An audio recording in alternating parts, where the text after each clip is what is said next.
بسم اللہ الرحمن الرحیم۔ میرے بہت محترم سامعین، السلام علیکم۔ توجہ رکھیے گا۔ دیکھیے، میں نے ایک بات نوٹ کی ہے، بہت نہایت دکھ اور افسوس سے مجھے کہنا پڑ رہا ہے، اور آپ بھی اگر تھوڑا سا غور کریں گے تو آپ بھی اس بات کی تصدیق کریں گے۔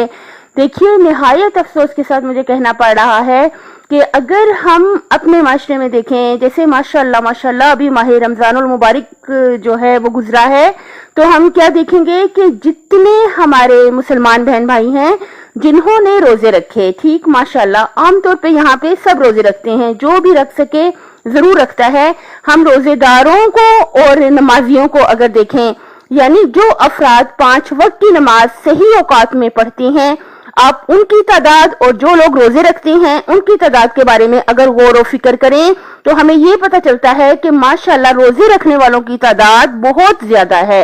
ان لوگوں کی نسبت جو 5 وقت کی نماز صحیح اوقات میں ہمیشہ پورا سال پڑھنے کی پوری نیت اور کوشش کرتے ہیں۔ تو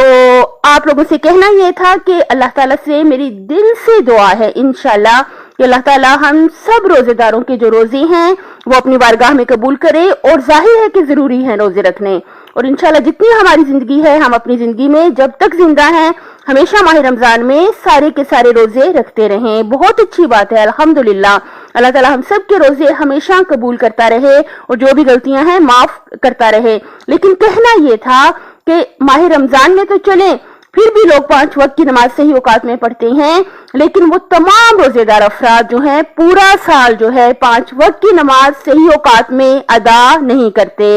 نہایت افسوس کے ساتھ کہنا پڑ رہا ہے۔ ہر روزے دار سے مطلب یہ گزارش ہے، ہمیں چاہیے کہ ہم تھوڑی توجہ کریں کہ فجر کی نماز کو اپنے وقت پر پڑھیں اور پورا سال پڑھیں، اور اسی طرح باقی نمازوں کو بھی ان کے صحیح اوقات میں ادا کریں، اور ہمیشہ یاد رکھیں کہ کوئی ہمارے پاس چوائس موجود نہیں ہے کہ ہم نے اس دنیا سے جانا ہے یا نہیں